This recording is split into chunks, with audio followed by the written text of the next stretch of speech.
Please don't hit me again. I've had enough. Maya Williams didn't mean to spill the coffee. It was a simple hand tremor, just a slip. A tiny falter from exhaustion and the mug tilted. The hot liquid splashed across the table, drops hitting the sleeve of Mr. Carver's flannel shirt. For a second, silence hung in the air like a held breath. Then his palm struck her cheek so hard the sound cracked through the diner like a gunshot. Her head snapped to the side, lips splitting against her teeth. Warm blood filled her mouth, metallic and humiliating.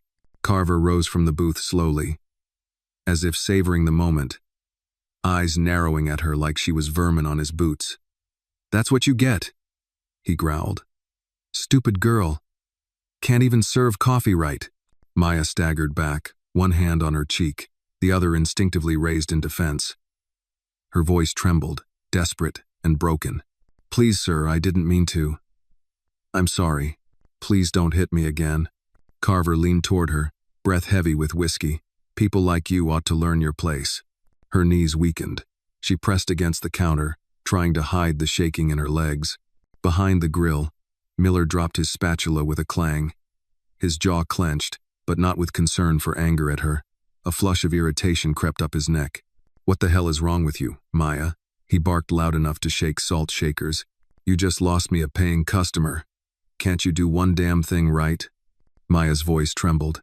I didn't mean to. It slipped." "Slipped?" Miller thundered.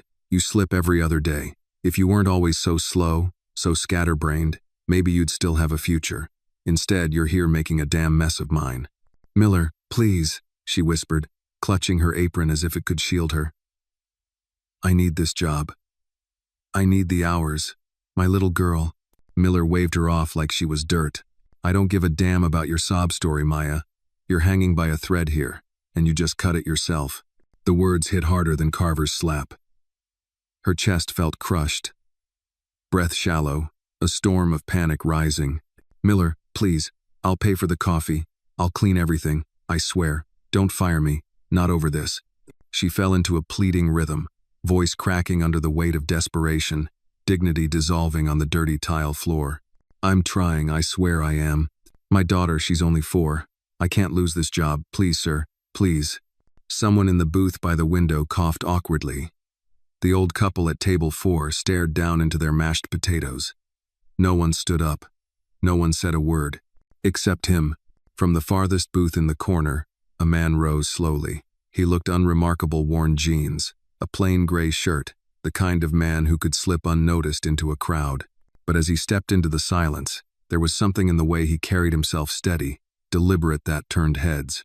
Charles Remington hadn't spoken a word all evening. He'd come in quietly, ordered his usual black coffee and fried catfish, tipped 20 on a $12 bill, and disappeared into his corner, as he had for the last few weeks. No one suspected who he was. No one knew he'd once sat across boardroom tables worth billions, that he was the reason dozens of small towns were slowly rebuilding across the state. But tonight, Charles Remington had heard enough. Charles Remington moved with a calm that cut through the room's tension. Not hurried, not dramatic, just certain, as if he'd made his decision long before he rose. "That's enough," he said, voice low but firm like gravel softened by grief. Miller turned on him. "Mind your own business. This is my diner." Charles met his stare. "I know, and right now, your diner is a place where a woman bleeds and begs and no one lifts a hand to help her." Miller scoffed. "You don't know this girl. She's trouble, always whining about her life, always a problem." He turned to Maya, whose eyes were wide, chest rising and falling with shallow breaths. "You don't deserve this," he said. "None of it, and you never have." Maya shook her head, the pressure in her throat threatening to break free. "Please, don't make it worse." "No." Charles glanced at Maya, her trembling hands, her split lip, the shame shaking through her every bone, then back at Miller. "She's a human being," he said. "That's all anyone needs to know." Carver puffed up, emboldened by Miller's support. "Who do you think you are, buddy? Some savior? This is just a waitress. She ought to learn to keep quiet and do her job." Charles's eyes darkened, not with anger, but disappointment so heavy it quieted the room more than shouting ever could. "I think," he replied slowly, "that a man's worth isn't measured by who he can hurt. but who he chooses to stand up for. Carver stepped forward, fists clenched. You want to get hit too? Charles didn't blink. I've been hit before. I survived it.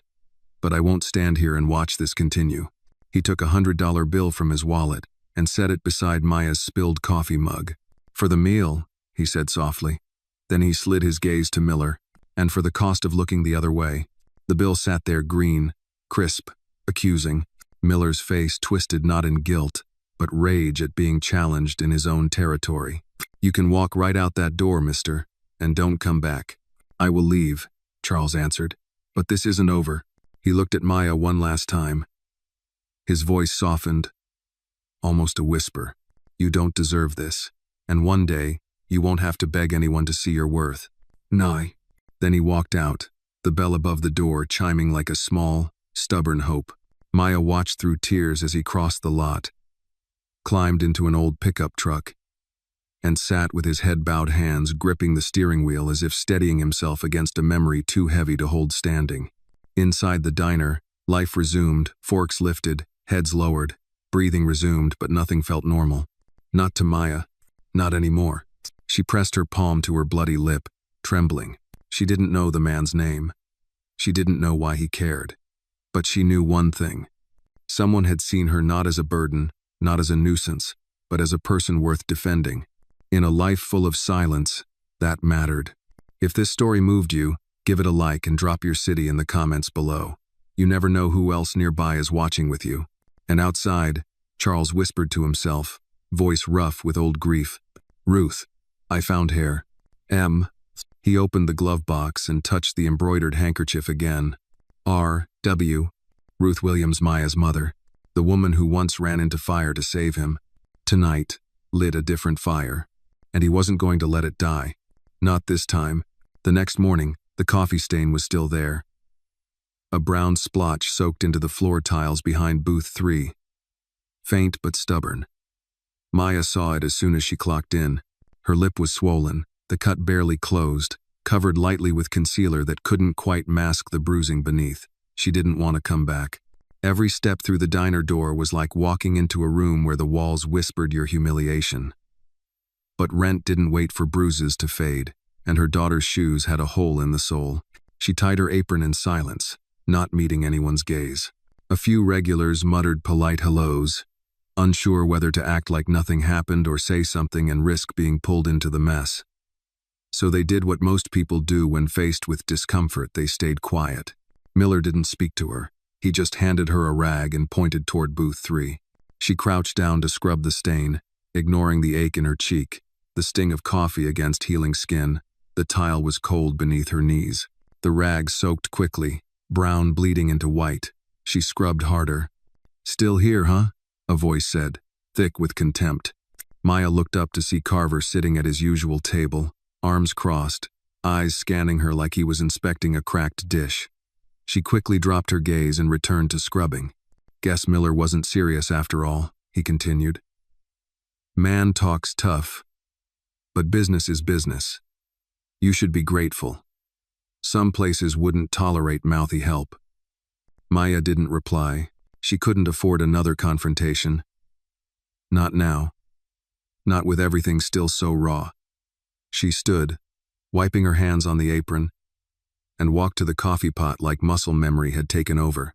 Her fingers closed around the handle just as the bell above the door jingled. She turned and froze. It was him, the man from the night before. The one who stood up, who looked at her like she was someone, not something. He wore the same faded jeans and simple gray button-down. But there was something different today. Not in his clothes, but in the way people looked at him. Whispers rippled softly through the room like wind brushing wheat.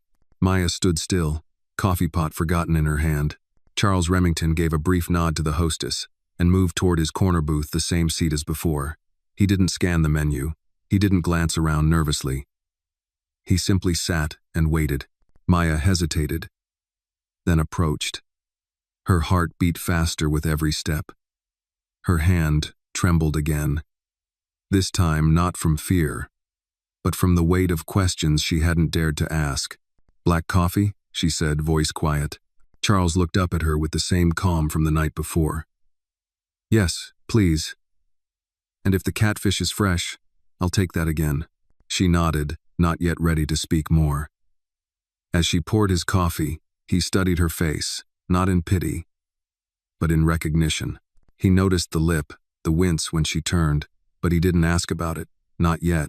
When she brought his plate, he reached into his wallet and set down a business card beside the napkin. Please don't panic, he said gently. I'm not here to cause trouble for you, but you should know who I am. Maya looked at the card. Her eyes scanned the gold lettering. Charles Remington, President and CEO, Remington Ventures.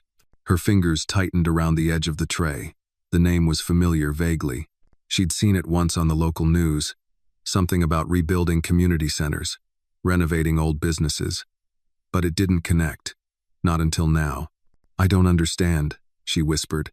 I didn't come here as a CEO, he said. I came to eat. To observe. That's something I do when I'm considering buying a property. I visit anonymously. I watch. I listen. You're here to buy Miller's? He nodded. I was, still am, but not for the reasons you think. I'm not looking to flip it or franchise it. I look for places where change can happen. Places that matter.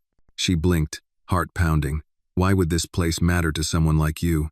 He took a long breath, as if reaching into a memory he hadn't touched in years. Because of your mother. That stopped her cold.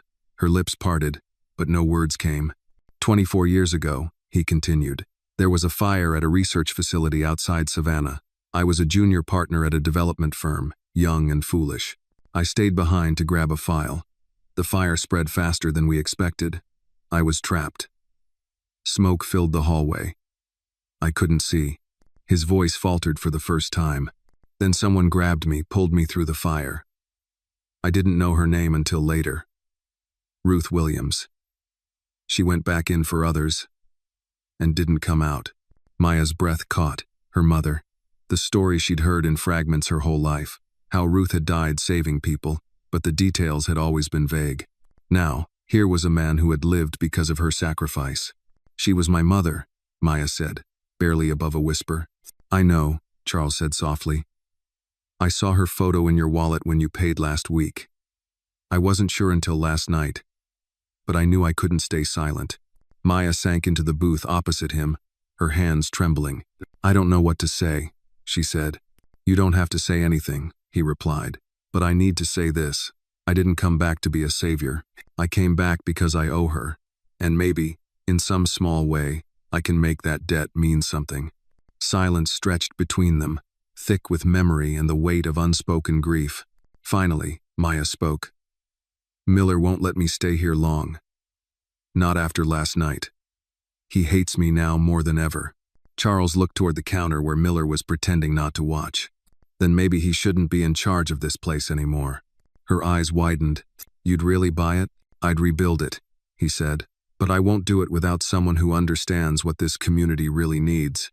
Maya stared at him, the thought too big to fit into her reality. The idea that someone like her could be part of building something, owning something, felt impossible. I'm not like you, she whispered. Charles smiled gently. Neither was your mother, but she ran into a fire anyway. He stood, leaving the card and a $50 tip on the table. I'll be in town for a few more days. If you want to talk, call me. Then he left, as quietly as he'd entered. Maya sat there, card in hand, heart pounding. Outside, the stain on the tile was already starting to fade.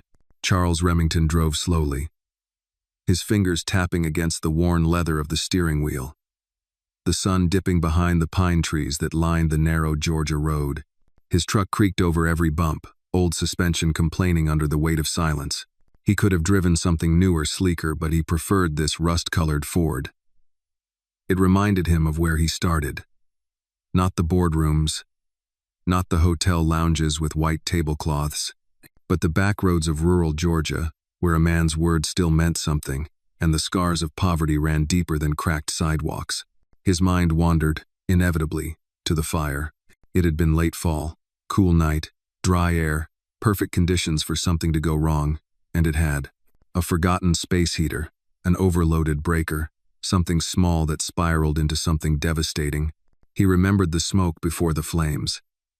how it filled the building like a phantom, choking out the light. He had dropped to the floor, like they tell you in drills, crawling blind down a hallway he thought he knew. But panic muddles directions. The air had grown hotter by the second. His lungs burned. Then hands, two strong, gloved hands had pulled him by the shoulders, dragging him toward the exit.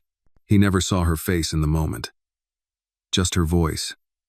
Steady, calm, assuring. I've got you. Keep breathing. Then she was gone. Later, in the hospital, someone handed him a photo clipped to a report. Ruth Williams, age 40. 1. Nurse. Mother. Volunteer. Deceased. He remembered the shame, how he never thanked her, how he lived and she didn't. He'd tried to track down her family, but the trail ran cold. He told himself it was enough to live better, to help others, but it never felt settled, not until now. Pulling into the gravel lot of the only motel in town, Charles parked under a flickering sign that read, Midway Inn, Weekly Specials. It was modest, clean enough, the kind of place truckers and traveling salesmen rotated through like coins in a vending machine. He grabbed the bag from the passenger seat and headed inside, the doorbell jingling with tired cheer. At the front desk, a teenage clerk looked up from his phone. Back again, sir? He asked. Charles nodded. Room 5 still available? Yes, sir. As he signed the ledger, he asked. The local diner. Miller's. How long's it been open? Oh, that place? Forever. My grandma says she went there on prom night in the 70s.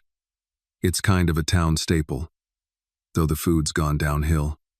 The kid leaned in. Owner's a jerk, though. Runs off good people.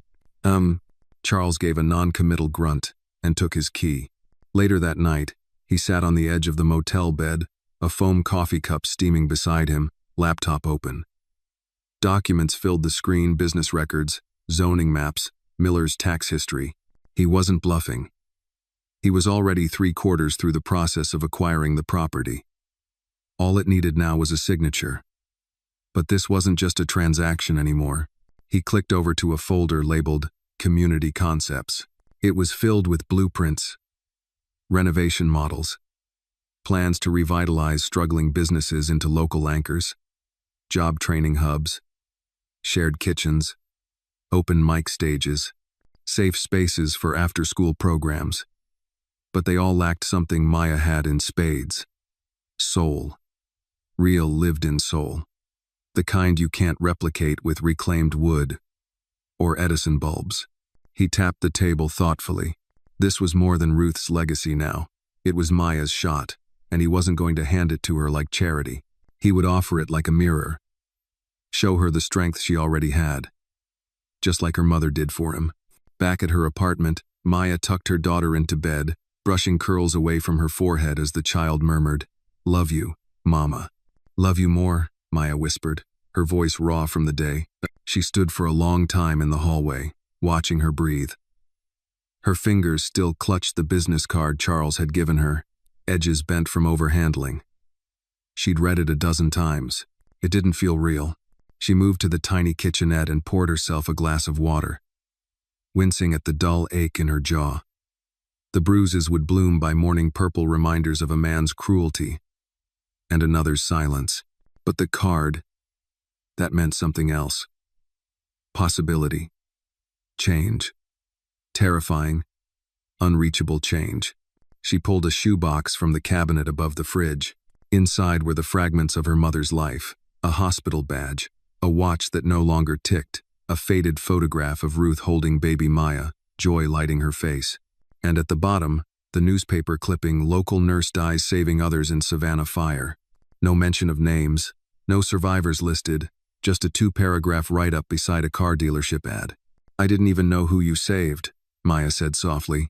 Until now, tears welled in her eyes, unbidden. "What do I do, Mama?" she whispered. "What if I'm not ready for something like this?" She closed the box, holding it to her chest. Outside, the town was quiet, but something had shifted, like the air before a storm, or after one. The next morning, Maya dressed slowly, choosing her neatest uniform blouse, the one without stains on the sleeve. Her daughter sipped juice at the table, swinging her legs. Are you going back to the diner today? The girl asked. Maya paused. Maybe not. Is that good? Maya gave a soft smile. It might be. She walked her daughter to daycare, then stood outside for a full minute before pulling out the card again. She dialed the number with fingers that shook slightly. Remington Ventures. A crisp voice answered. Mr. Remington, please, Maya said. One moment. Click. Silence. Then his voice, low and calm, like yesterday's thunder softened into rain. Maya. I want to talk, she said. I'll be at the diner in an hour. Same booth. May. And just like that, her world took its first step toward change. The morning sun stretched across Miller's diner in soft gold, catching the chrome edges of napkin dispensers and making the dust particles dance. The bell above the door jingled as Maya walked in, not in her uniform, but in a simple blue blouse and clean jeans. For the first time in months, she wasn't here to serve coffee. She wasn't here to scrub stains or swallow insults. She was here because she chose to be. Her heart raced anyway. Miller noticed her first. His face twisted, not in concern but suspicion. You're not on the schedule today. I know, Maya kept her voice steady. She spotted Charles in the same booth as before, a steaming mug in front of him. I'm here to meet someone. Miller followed her gaze, and his expression soured. That guy again? Listen, whatever ideas he's put in your head, let me tell you something. This place is real life.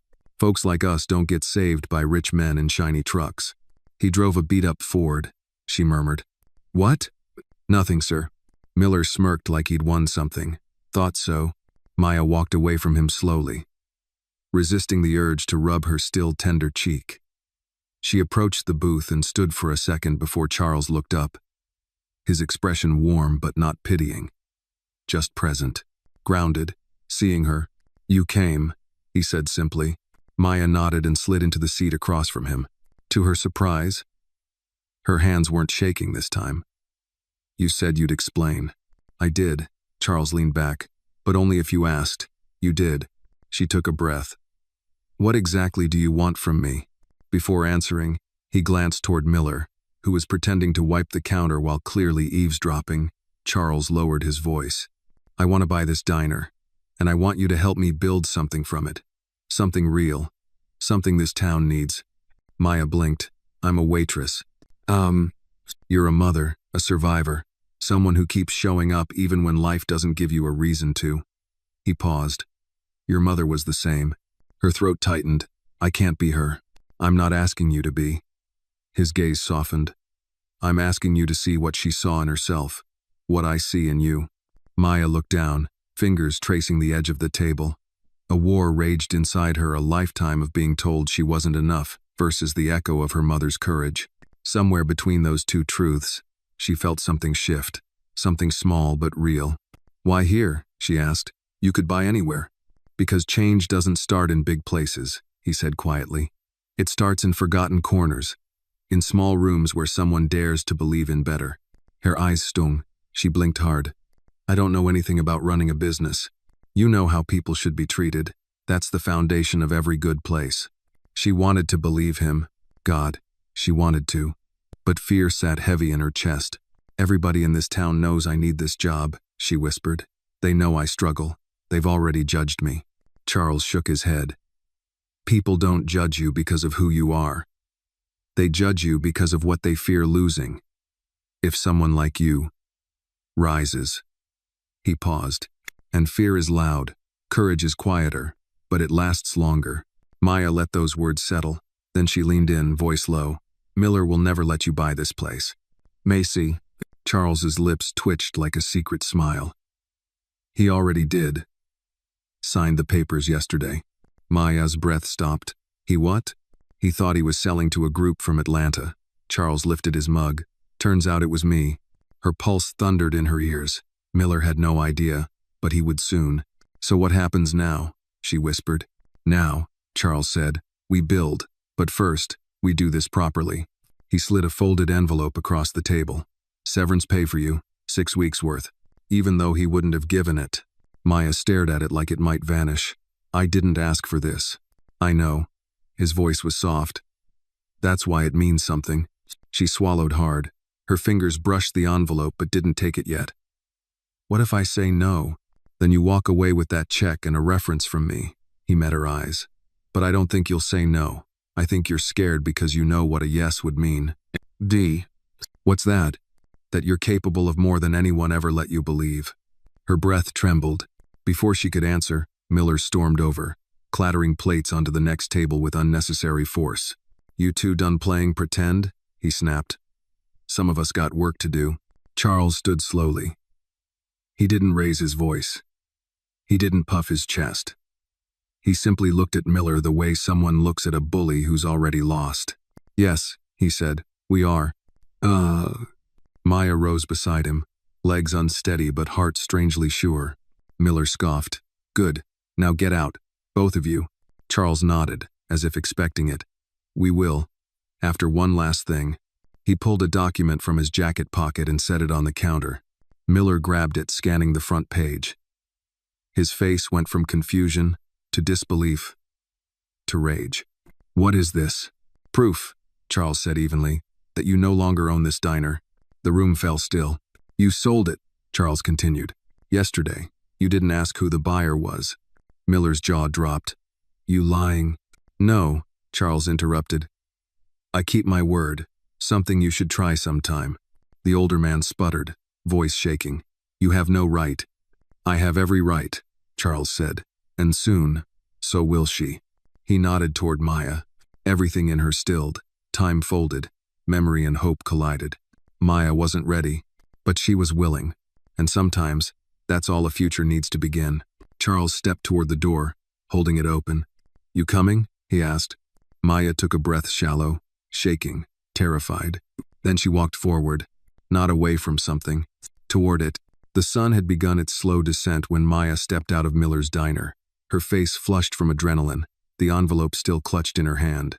Behind her, Miller's shouts echoed faintly, but they no longer pierced her the way they used to. Something had shifted. A door had opened, and for the first time, she hadn't been shoved through it or locked out. She had chosen to walk out. Charles waited near his truck, leaning against the driver's side door like he had all the time in the world. He wasn't smiling, but there was a quiet satisfaction in his eyes, like a man who had finally moved one stone on a mountain he'd carried for years. Maya approached slowly, unsure what to say now that the moment had arrived. Her legs still trembled. Her lips still throbbed beneath the makeup, but her back no longer felt bent. He opened the passenger door. Ride with me? She hesitated, then nodded. Inside the cab, the upholstery was worn but clean. A child's drawing, faded and tucked under the dashboard plastic, caught her eye. It was crude, a sun and tree, and two stick figures holding hands. Charles noticed. My daughter drew that when she was 6. She's 23 now. You have a daughter? Maya asked softly. I do, and I want her to grow up in a world where women like you don't have to beg for dignity. Maya said nothing, but she felt her throat tighten. The engine hummed to life and they pulled onto the road, gravel crunching beneath the tires. He didn't speak for a few minutes, giving her time to breathe. The Georgia pines passed by in quiet rhythm. It wasn't until they reached the town's edge that he slowed the truck and turned onto a side road, dirt kicking up behind them. Where are we going? She asked. Not afraid, just curious. Somewhere I go when I need to think. They drove another 5 minutes before he parked beside a small, unmarked building, wooden, a bit weather-worn, with a garden overgrown at the edges. Maya followed him to the back porch, where a set of old rocking chairs faced a field of wildflowers. This used to be my grandmother's house, he said, settling into one of the chairs. I fixed it up a few years ago. No one lives here now, but it reminds me where I come from. Maya sat beside him, uncertain. The silence between them wasn't awkward. It was settling, like dust after a storm. Charles reached into his coat pocket and pulled out something small, a folded square of fabric, faded white with embroidered corners, the initials RW stitched carefully in the corner. Maya gasped before she could stop herself. That's, I know, he said gently. It's your mother's. She tucked it into my hand the night she saved me. I didn't even realize until I woke up in the hospital. I kept it all these years. He placed it carefully on her lap. Maya stared down at the handkerchief like it was a ghost, like it might disappear if she blinked too hard. Her fingers touched the threads, and for a second, she saw her mother's face, sweat on her brow, kindness in her eyes. and that fierce, tireless strength that had once made Maya believe anything was possible. She carried this everywhere, Maya whispered. Said it was her shield. She didn't need a gun or pepper spray. Just this. And her voice. Charles nodded. Her voice saved me. Maya closed her eyes. I always wondered if it mattered. Her dying that way. If anyone even remembered. I remember, Charles said, every single day. Silence stretched. Then Maya asked, barely audible, why me? Charles looked out across the field, eyes narrowed against the light. Because your mother didn't save me to let me forget. And you remind me of her. The way you move through pain like it's just part of the job. The way you still offer kindness, even when you don't get any in return. You don't need saving, Maya. You need room to lead. She shook her head. You don't know what I've done to survive. The things I've accepted. How many times I've let people walk over me because I was too tired to fight. And yet, he said, here you are, sitting beside a man you could have run from. Listening, thinking. That's not weakness. That's resilience. She blinked at him, tears rising again, but this time, not from pain. I don't want charity. You're not getting any, Charles replied. You're getting a stake. A voice. You'll help design the new place. Help hire. Help shape what it becomes. Because no one knows how to make people feel seen like someone who's gone invisible themselves. Maya looked down at her hands, still stained faintly from coffee, blood, and now possibility. The envelope still sat in her purse, unopened. But in this moment, it didn't feel like the only thing that could save her. And what if I fail? She asked. Then you try again, Charles said simply.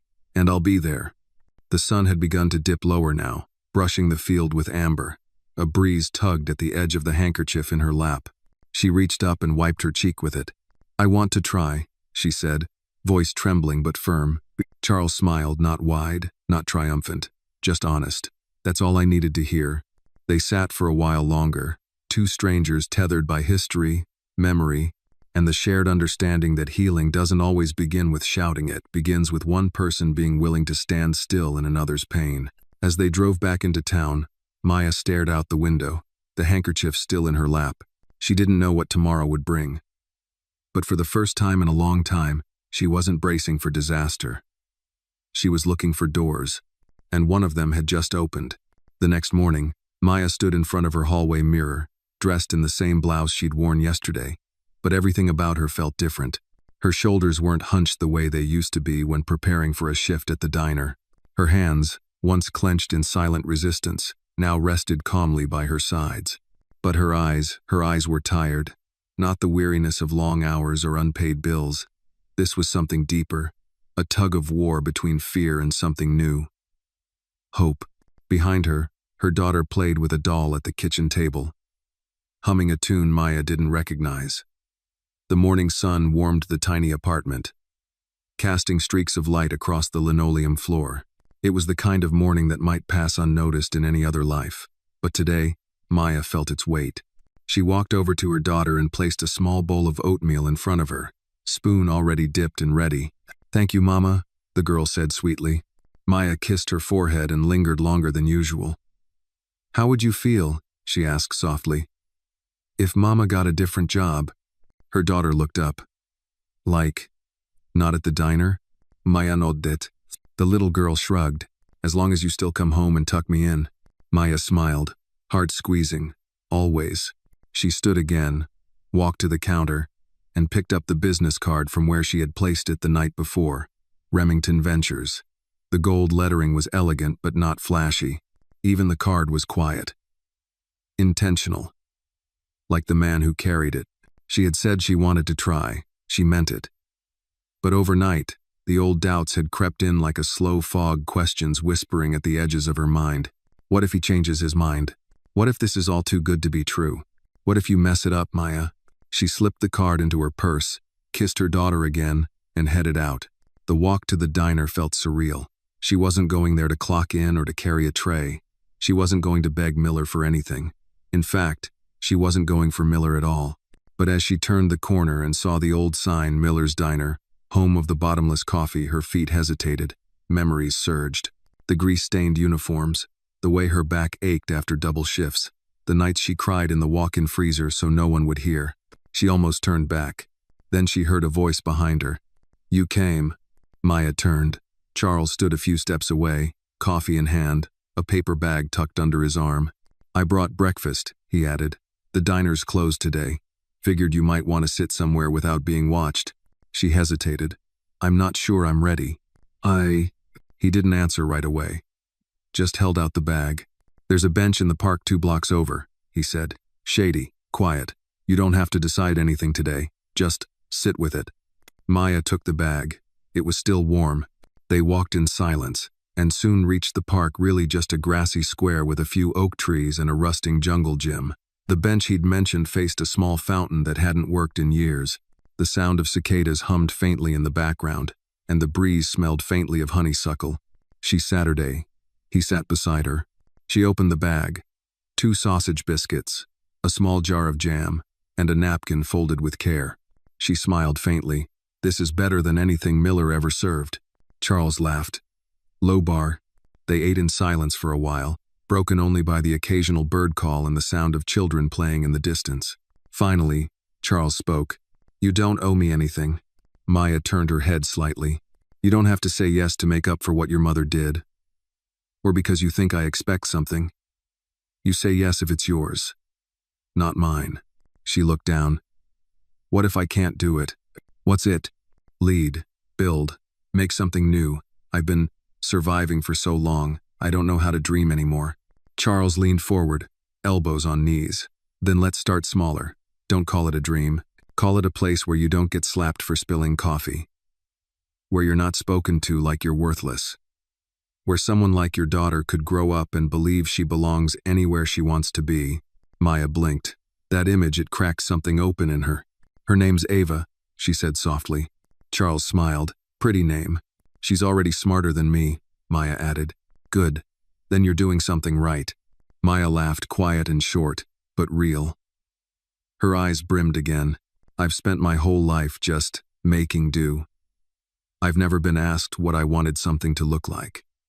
No one's ever trusted me with anything bigger than a double shift." "I'm not giving you power," Charles said gently. "I'm offering you a seat at the table you've already earned." She fell silent.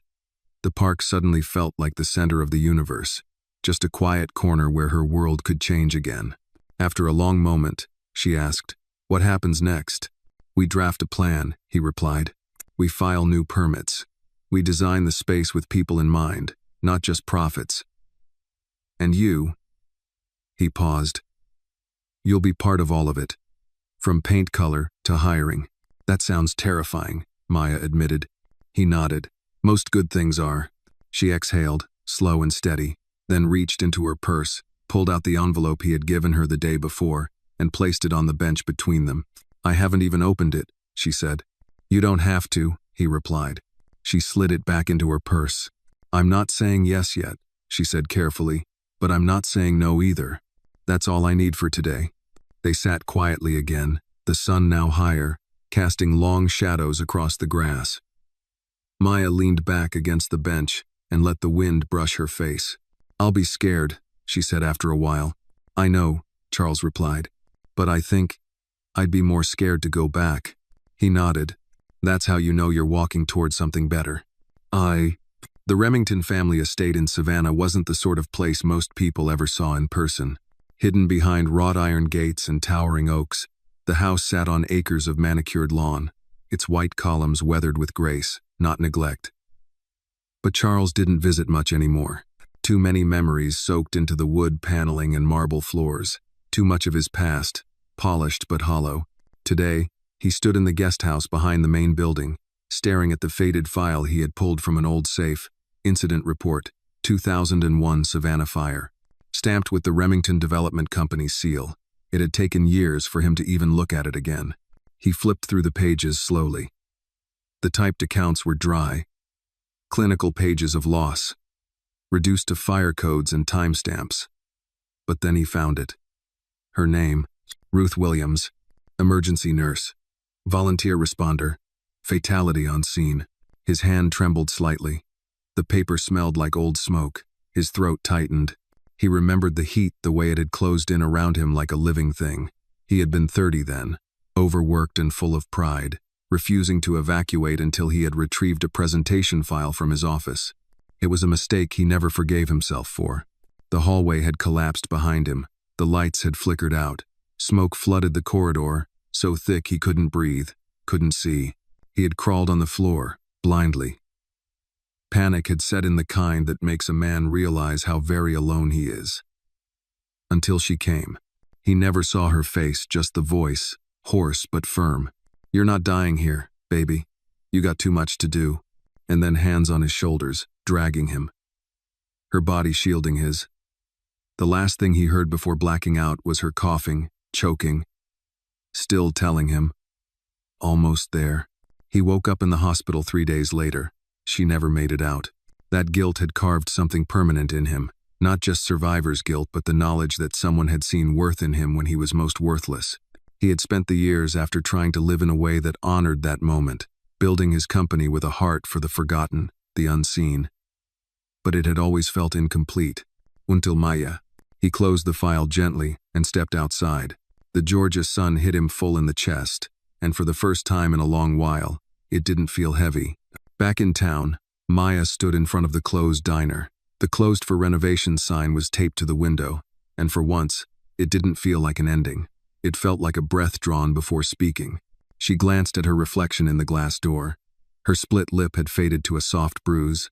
The scar wouldn't stay forever, but what it meant might. And maybe that wasn't such a bad thing. She turned as Charles's pickup pulled into the lot. "You sure you're ready for this?" he asked as he stepped out. "No," she admitted, "but I'm showing up anyway. That's all you need to do today." They walked inside together. The place was darker than usual, stripped of its noise and judgment. Without customers, without Miller. It looked tired, but not hopeless. Charles handed her a rolled-up blueprint. "I want your input," he said. "Tell me what stays, what goes." "No." Maya opened it slowly. The new name stared back at her in elegant font. "Ruth's Table, a place for everyone." Her breath hitched. "You're naming it after her?" "I am," he said. "But this won't be a memorial. It'll be a beginning." Tears welled in her eyes before she could stop them. She never wanted to be famous. She just wanted to do good. Charles looked around the empty diner. "Then we're honoring her the right way." They walked the space together. Maya pointed to the old jukebox. "That goes," she said. "Hasn't worked since I got here." "The counter?" Charles asked. She ran her hand across its edge. "We can keep it, but let's sand it down. New stain. Make it feel like home, not a transaction." He nodded. They moved table to table, corner to corner. She told stories, funny ones, quiet ones. About the couple who came every Friday and only ordered pie. The trucker who always left extra tip when she looked tired. Even about the little girl who once spilled orange juice and started crying, only to have Maya give her a free scoop of whipped cream just to make her laugh. "These people matter," she said. "Even the ones who don't tip. They're part of it." Charles listened, not just nodded, listened. And then he said, "I want you to manage this place." Maya froze. "I told you," he continued, "this isn't charity. I'm not just slapping your mom's name on the wall. I want you to run it. Hire your team. Set the tone. Make it what it was always supposed to be." Maya's voice dropped to a whisper. "I don't have a degree. I've never managed anything bigger than a breakfast shift. You've managed people, Maya. You've managed hope in a hopeless place. That's more than enough." She looked down at the blueprint again. Her mother's name staring back at her. And in that moment, it didn't feel like someone else's story. It felt like hers. She folded the blueprint, tucked it under her arm, and looked Charles in the eye. "If I do this, I'm doing it all the way." "That's exactly what I hoped you'd say." They left the diner together, locking the door behind them, not to shut it down, but to prepare it for something new. And as they walked toward the truck, Maya said quietly, "Tell me more about that fire, about my mother." Charles exhaled. She was brave, not just in that moment. I think her whole life was brave. "No." Maya smiled. "Sounds like someone I'd like to know." "You already do," he replied. And the two of them, tethered by the same flame, stepped into the light of a new future. The hammering started before the sun rose. Outside the now closed Miller's Diner, soon to be Ruth's Table, A small crew began pulling down the old rusted sign with more rust than letters, the one that had hung crooked for years like a shrug from the building itself. As the metal clanged against the sidewalk, Maya flinched from across the street, coffee in hand, Ava's tiny backpack over her shoulder. "Why are they breaking your diner, Mama?" Ava asked, peering up with sleepy eyes. Maya smiled softly. "They're not breaking it, baby. They're getting it ready to become something better." Ava nodded, satisfied with that answer as they waited for the daycare doors to open. But inside Maya, something wasn't sitting right. She had barely slept the night before. Her thoughts chased themselves in circles. The blueprint, the staff she might hire, the systems she didn't understand, the new title Charles kept repeating like it was already hers: manager, leader, partner. And worse, she'd received 3 messages from people she knew in town. Only one had been kind. The other 2 were dripping with the bitterness she feared would only grow louder. "Heard you're taking over the diner. I guess being pitiful finally pays off. Miller says you manipulated that investor guy. Real classy, Maya." People in small towns didn't forget. They didn't forgive easily either, especially when someone like her got offered something they weren't offered themselves. Maya dropped Ava off, kissed her forehead, and told her to listen to Miss Clara, the daycare teacher who always wore too much perfume and gave the best hugs. Then she made her way to the construction site, where Charles was already speaking to the project manager about new flooring. He glanced up when she arrived and immediately noticed the tension in her eyes. "Rough morning?" She handed him the coffee. "Medium roast. 1 sugar, no cream." He raised an eyebrow. "You remembered? You've ordered it 21 times, she said. "And tipped $20 for 12. He grinned. "Good memory." "Bad mood," she replied. "Want to talk?" She shook her head but didn't walk away. Charles nodded toward the inside of the diner. "Walk with me." They stepped carefully through the stripped-down interior, the booths removed, the counters exposed. Sawdust hung in the air like a dry fog. "I got a message this morning," Maya finally said. 2, actually. "People think I manipulated you, that I don't deserve this." Charles didn't answer right away. He ran his hand along the bare wall. "They're right about one thing," he said. "You don't deserve this." Her face froze. The words sliced through the already fragile confidence she'd spent days piecing together. But then he turned to face her. "You deserve more." She blinked. "They're used to seeing you one way. Quiet, tired, bent over backward for them. Now you're standing. And that's uncomfortable. It reminds them what they've accepted for themselves." She folded her arms. "It's hard not to believe them. I've been at the bottom so long I forgot what standing tall even feels like." "Then let me help you remember," he said. "And when you hear those voices, I want you to ask yourself something. Are they building anything? Or are they just afraid of what you'll build without them?" Maya stared at the exposed beams above them, the old ceiling panels removed, the insulation visible like raw nerves. She took a deep breath. "We're going to have to rebuild more than just the walls, Charles." "No, I know." They continued walking through the space, noting places where Maya imagined changes.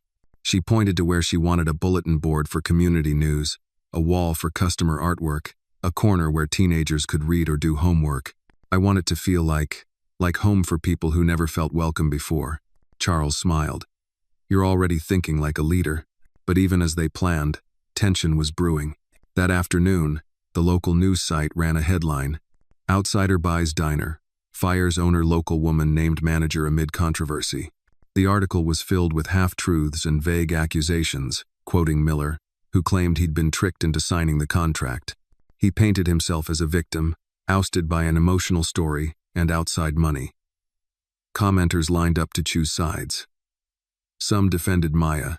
Others echoed Miller's bitterness, calling her undeserving, unqualified. Maya saw it on her phone during her break and felt her stomach twist into knots. She walked into the half-gutted dining area where Charles stood, phone in hand, already having read it. He looked up. "You okay?" She didn't answer. Instead, she held out the phone with the article. He glanced again, already calm. "I figured it was coming. Miller's making me look like some manipulative con woman." "He's losing control," Charles said. "That's what men like him do when the ground shifts." "Oh, I don't want to be the villain in someone else's story." Charles folded his arms. You don't get to choose the stories they tell. You only get to choose the story you live. She looked down, her voice low. People already think the worst. Then prove them wrong. Not with your words, with your work. She nodded slowly, jaw tightening. Let's get back to work, she said. And so they did. That evening, Maya returned home to find an envelope under her door. No name on it. Inside was a single piece of paper. You don't belong here, you never did. No signature, no return address. Just fear, folded and slipped under her piece like a poison note. She sat on the couch, fingers trembling, heart pounding. But then, across the room, Ava giggled in her sleep, her tiny body curled in the second-hand bed they'd shared for years. And Maya thought of her mother. She thought of Charles. And then she looked at the note again and calmly tore it in two. She picked up her pen and wrote on a fresh piece of paper. Ruth's table staff meeting, Saturday at 10 a.m. Be early, be bold. She posted it on the new bulletin board they'd installed just that morning inside the diner. The voices of fear were getting louder, but so was hers. The diner smelled like fresh paint and sawdust, with a hint of lemon from the cleaner Maya had used that morning. The Ruth's table sign had not been installed yet, but the promise of it floated in the air like perfume before a first date. Maya stood near the front counter, nervously arranging the coffee station for the third time. It wasn't about the coffee. It was about control, finding little things she could manage while everything around her kept shifting like sand beneath her feet. She glanced at the wall clock. 9:52 a.m. The staff meeting was set for 10. She didn't expect a full crowd. After all, who would willingly return to the place they once fled from or were mistreated in? Who would believe a diner could become anything other than what it had always been: greasy, bitter, and indifferent? Still, she hoped, by 9:57, the first person walked in. It was Clara, a dishwasher who had once been fired for missing 2 shifts when her son got sick. She nodded to Maya, holding a small notebook in her hand like it was a weapon or a shield. Then came Julian, the tall, quiet busboy, who had never said much, but had once slipped Maya a cough drop when her throat was raw, and Miller made her work the register anyway. By 10:03, 6 people had gathered. Some Maya recognized. Others she'd only seen in passing, folks who had drifted through Miller's employment door like ghosts with name tags. Charles stepped in at 10:05, dressed in jeans and a simple button-down. No speech, no clipboard, just presence. He stood in the back, letting the space belong to Maya. She cleared her throat and stepped forward. "Thank you for coming," she began, voice more confident than she felt. "I know it's Saturday. I know you've probably got other places you'd rather be." Nervous chuckles, shifting feet. "But this place, this diner, it's going to be different now. Not just new chairs and better coffee. Different from the inside out." Clara raised her hand. "Does that mean Miller's really out?" Maya nodded. "He sold the business. Charles is the new owner, and I've been asked to manage." The room went still. A few exchanged looks. One woman folded her arms, skeptical. Julian spoke. "What makes this time different?" Maya took a breath. "Because we're building this together. From scratch. No yelling. No shame. Real schedules. Real breaks. Fair pay. And your voices will matter." Someone near the back muttered, "We've heard that before." Maya didn't flinch. "I know. That's why I'm not asking for trust today. I'm asking for a chance to earn it." A beat. Then Clara said softly, "And if we speak up, we won't get fired?" Maya looked her in the eye. "Not for being human." Charles finally stepped forward. "We're not hiring employees," he added. "We're forming a team. A community. If that's something you want to be part of, we'd love to have you." Maya turned back to the group. "Orientation is Monday. You don't have to commit today, but if you want a fresh start, there's a seat at the table." The group lingered a while longer.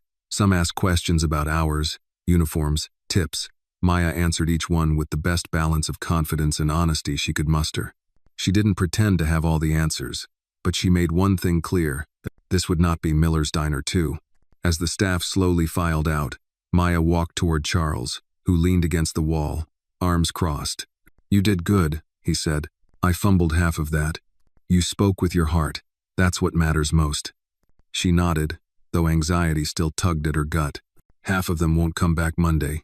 Maybe not, Charles said, but the right ones will. She opened her mouth to respond when the front door slammed open. Miller. His face was red, chest heaving.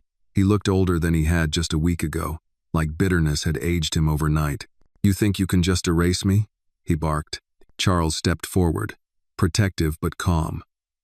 "You're trespassing." Miller jabbed a finger toward Maya.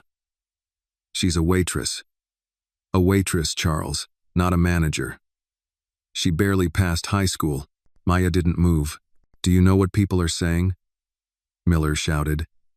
"They're laughing at you, calling you soft, saying you let some sob story twist your business." Charles's face remained unreadable. "Are you done?" "No," Miller snapped. "You can put her name on the wall, but she'll crash this place in 6 months.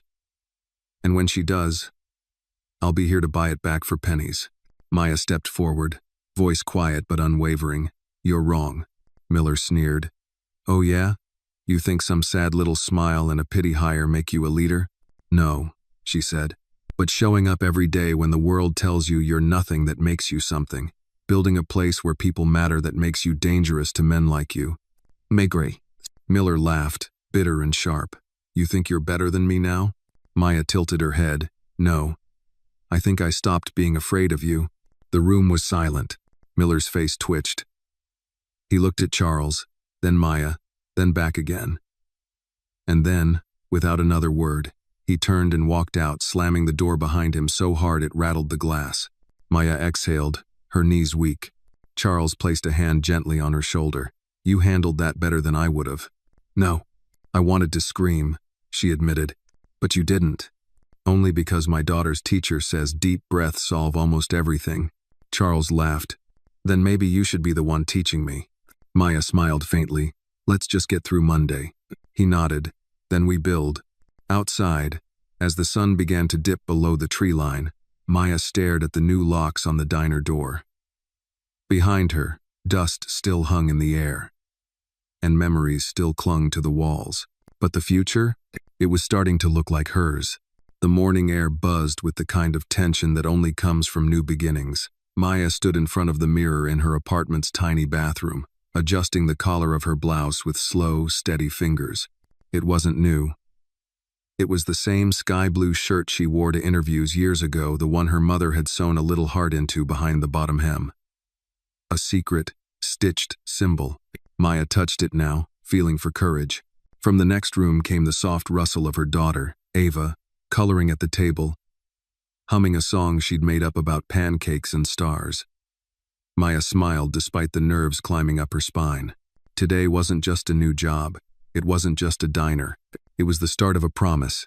At exactly 7:45 a.m., Maya kissed Ava goodbye, left her with Miss Clara at daycare, and stepped out into the cool Georgia morning. Her steps were measured but sure, her flats tapping against the sidewalk like a quiet drumbeat. When she arrived at the diner, Ruth's table, the building looked almost new. The workers had scrubbed the brick, painted the trim, and hung a temporary sign above the door. "Soft opening today, all welcome." Inside, the air smelled like lemon polish and rising bread. The new espresso machine hissed softly in the background, and the lights above the bar gleamed brighter than she remembered. The floor tiles were different too, white and gray. Clean, simple, open, but what struck her most were the people already inside. Clara stood near the coffee counter, wiping mugs with a rhythm that was oddly graceful. Julian adjusted the chairs without needing instruction, and behind the register stood a new face, Samira, a college student from nearby who had applied last Friday, citing that she wanted to work somewhere that didn't feel like drowning. "Ugh." Maya greeted them all with a smile that trembled only slightly. "Thank you for being here." They nodded. Some smiled. Some still wore the caution of people not quite ready to believe. But they were here. By 8 a.m., the doors opened. The first customer was a man in his 70s, wearing a Vietnam veteran cap and carrying a newspaper. He hesitated at the door before stepping inside. Maya greeted him warmly. "Welcome to Ruth's table. Coffee?" He studied her for a moment. "You the one in charge now?" She nodded. "Yes, sir." He raised a brow. You gonna charge me extra if I ask for real cream? Maya laughed. Only if you ask with attitude. He cracked a grin. Fair enough. She poured the coffee herself and brought it to his table. Cream's right here. No upcharge. He nodded. Your mama would be proud. Maya's hand stilled for a second, the smile frozen on her face. You knew her? I knew of her, he said. Saw what she did when that building burned. You carry her eyes.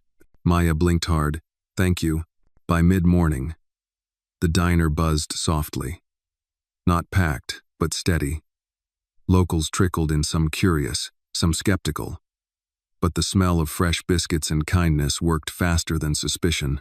A few of Miller's old regulars showed up, squinting around like they were stepping onto foreign land.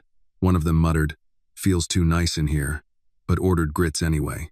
Charles showed up just before noon, dressed casually, no suit in sight. He didn't make a scene, just sat in a booth, ordered a black coffee, and tipped Julian $20 for water. You holding up? He asked when Maya came by. I haven't broken anything yet. He chuckled. Then you're already doing better than most grand openings. Her smile faded just slightly. Some of them look at me like I don't belong. Let them look. They'll get tired. You'll still be here. The truth in that settled into her bones like warmth. At 1:45 p.m., the door opened again and the temperature in the room seemed to drop by a few degrees. Miller's wife, Janice, stepped inside. She wore a black sweater, sunglasses, and a tension in her jaw like she was chewing glass. She walked slowly, like she was absorbing everything, deciding where to strike. Maya met her halfway. Janice, she said evenly, I'm not here to cause trouble. Maya waited. I just wanted to see it for myself. The place my husband lost. The place everyone says you stole. Maya didn't blink. I didn't steal anything. Janice looked around. No, I suppose not. You earned it. You worked for him longer than I've been married to him. That's saying something. The room stayed quiet, but tension hummed beneath the tables. Maya kept her voice steady. You want a table? Janica hesitated. Then, she nodded. Yes, just coffee. Maya led her to a small booth and brought the cup herself. As she poured, Janice asked quietly, You know what he said after he lost it? Maya shook her head. He said you'd ruin it, that you didn't know how to lead. But I think the truth is, he always knew you could, and that scared him. Maya's hand stilled. I lived with that fear for years, Janice said. Watched it curdle him. I'm glad it didn't touch you. She took a sip of coffee, then stood and left a $10 bill on the table. Good luck, Maya. Don't let anyone take this from you. The door swung shut behind her. Maya exhaled, knees wobbling just slightly. Charles appeared beside her. You okay? She was the last person I expected to say that. Sometimes the ones who've lived with bitterness the longest recognize when someone's doing better. Maya turned toward the window, watching the street. Today felt real. It was real. They stood side by side for a moment, the hum of the diner soft and steady around them. Think we'll make it? Maya asked. I don't think, Charles said. I know. Maya glanced at the clock. Almost closing time. The sun angled through the windows just right, casting gold across the newly polished counter. And in that moment, Maya didn't feel like she was surviving anymore. She was building. The next morning, Maya woke to the sound of Ava humming again this time, a made-up song about coffee and pancakes. She lay in bed for a few minutes longer than usual, letting the melody settle her nerves. But there was a heaviness too. Day 2. She'd heard stories of new beginnings collapsing not with a bang, but with a slow unraveling like a frayed sweater thread pulled without notice until the whole thing falls apart. She wasn't going to let that happen. At Ruth's table, the early crowd trickled in. Retirees, construction workers, 2 local teachers grading papers over pancakes. Maya kept a watchful eye over everything, wiping counters, refilling water glasses, checking the register. Her team moved like gears in a newly oiled machine, careful, quiet, a bit hesitant, but steady. Then, just after 10, Clara approached the back office where Maya sat reviewing inventory numbers. There's a woman out front, Clara said softly. Says she's here for an interview. Maya blinked. We're not doing walk-ins today. She said she was sent by someone named Constance? Maya's stomach dropped. Constance Mathers, local councilwoman, family friend of the Remingtons. and one of the most polished knives in the political drawer. She had always supported Charles publicly, but she operated in quiet rooms, always smiling too long, saying too little. Maya stood slowly. Send her in. The woman who entered wore tailored beige slacks and a matching blazer, her makeup flawless, her clipboard clasped to her chest like a weapon of righteousness. Miss Williams, she said crisply, extending a hand. I'm Genevieve Hall. Councilwoman Mathers sends her regards. Maya shook her hand cautiously. Nice to meet you. Genevieve smiled with her teeth. I wanted to stop by and personally congratulate you on your inspiring promotion. Maya didn't sit. Thank you. Genevieve looked around. You've done a lot with the space. It's brighter. We wanted it to feel open. Yes, well, openness is good, especially in business. She paused. Of course, so is tradition. There it was. The pivot. Maya folded her arms lightly. How can I help you, Miss Hall? I've been asked to assist in staffing recommendations, Genevieve said smoothly, to help ensure the diner's relaunch is viewed favorably by all sectors of the community. In other words, Maya said, you're here to suggest I hire someone from your list. Genevieve's smile didn't waver. Only to help you avoid the optics of exclusion. We all want this to succeed. I appreciate the concern, Maya replied, but I'm building a team that reflects the values we're standing on, not just the people who've always had a seat. Of course, Genevieve said with a slight tilt of her head, though I might remind you, perception can shape reality. Maya stepped closer. And I might remind you, real change always offends someone. Genevieve's smile thinned. I'll report back to Miss Mathers. If you reconsider, I won't. Genevieve gave a slight nod, turned, and left.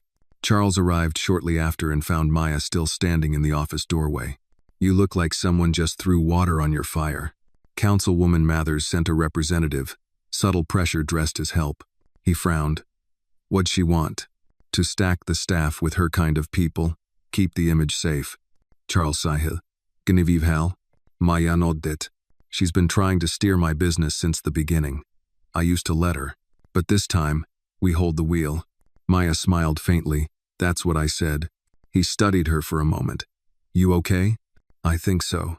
Just tired of being reminded that change makes people uncomfortable. Let them squirm, he said. Progress isn't supposed to be polite. That afternoon, a health inspector dropped by unannounced. Maya's chest tightened as she led him through the kitchen.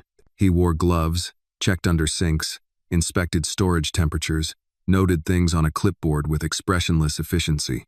After 45 minutes, he handed her a form. You're clean, he said. Very clean. Maya exhaled.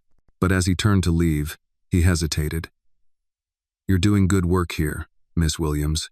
Just be careful.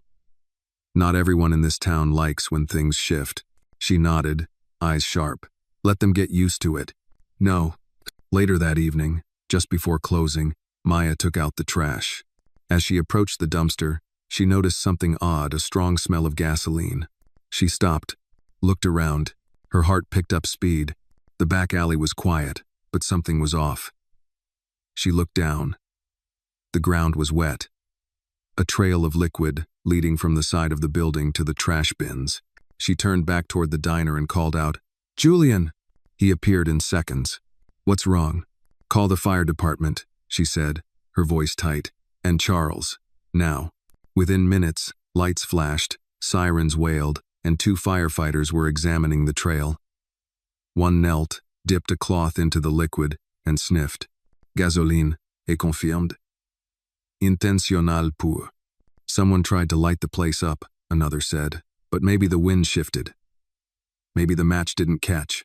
Maya stood frozen, arms wrapped around herself. Charles arrived minutes later, fury etched across his face. Was anyone hurt? He asked. No, Maya said quietly.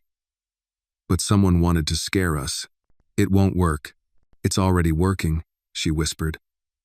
I've got a child. A home. Charles stepped closer. We'll install cameras. Increase patrol. You're not alone, Maya. She looked up at him. What if this doesn't stop? Then we don't stop either. That night, Maya lay awake in bed, Ava asleep beside her, clutching a worn teddy bear. She thought of her mother. Of smoke, of fire, and now of matches that hadn't caught. Yet, but deep down, she knew, Ruth's table wasn't just a restaurant. It was a spark, and someone was afraid it might burn everything they thought was safe. The next morning, the smell of gasoline still lingered faintly in the alley behind Ruth's table, as if the fire that never started had left a ghost behind. Charles had followed through on his word. By sunrise, 2 new security cameras had been installed, one above the back door, another angled toward the alley. A local private firm was hired for nighttime patrols.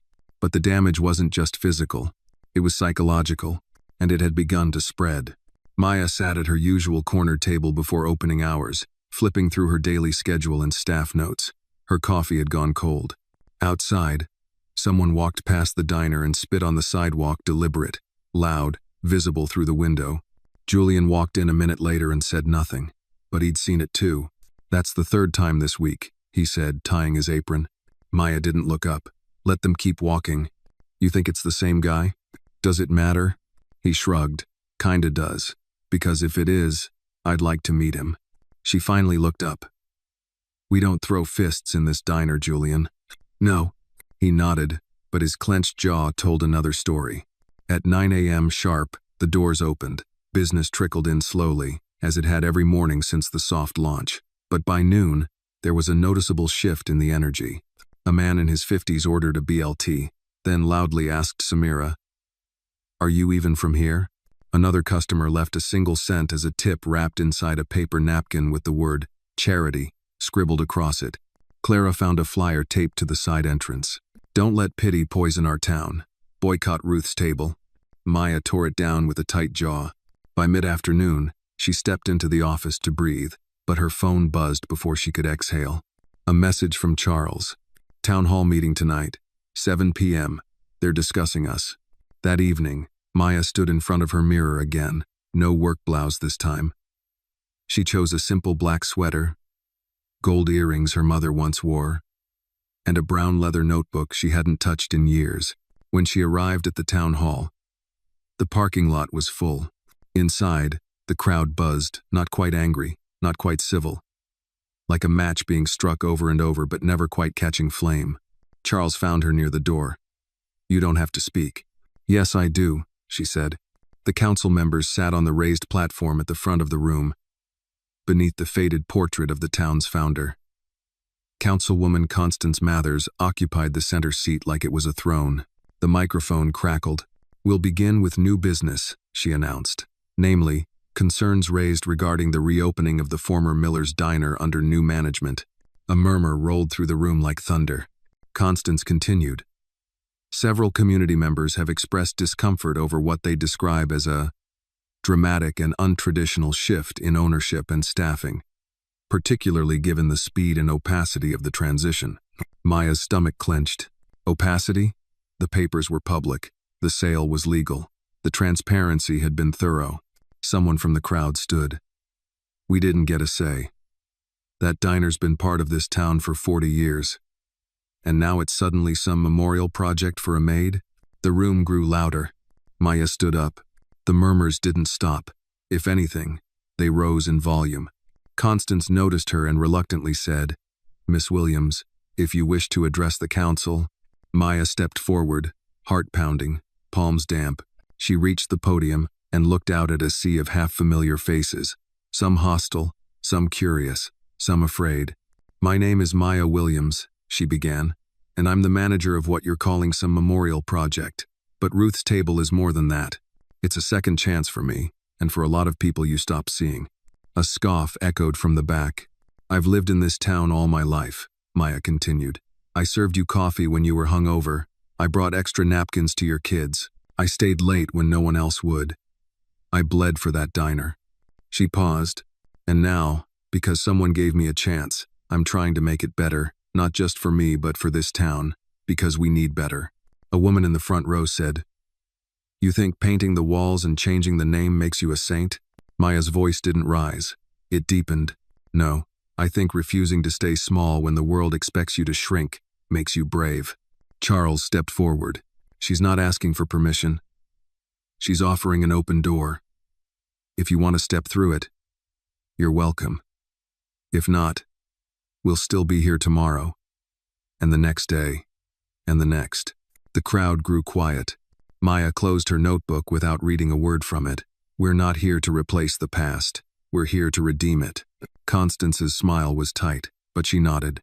Thank you, Miss Williams. We'll take the community's input under advisement.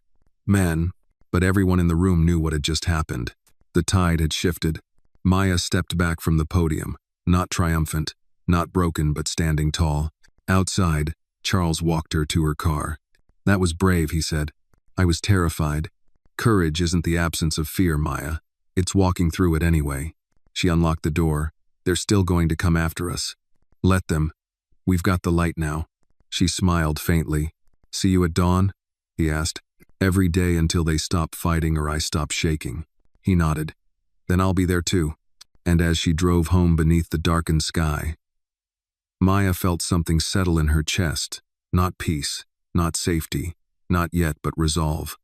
Let them throw their stones. She was building something worth protecting. The following morning, Maya arrived at Ruth's table before sunrise, as usual.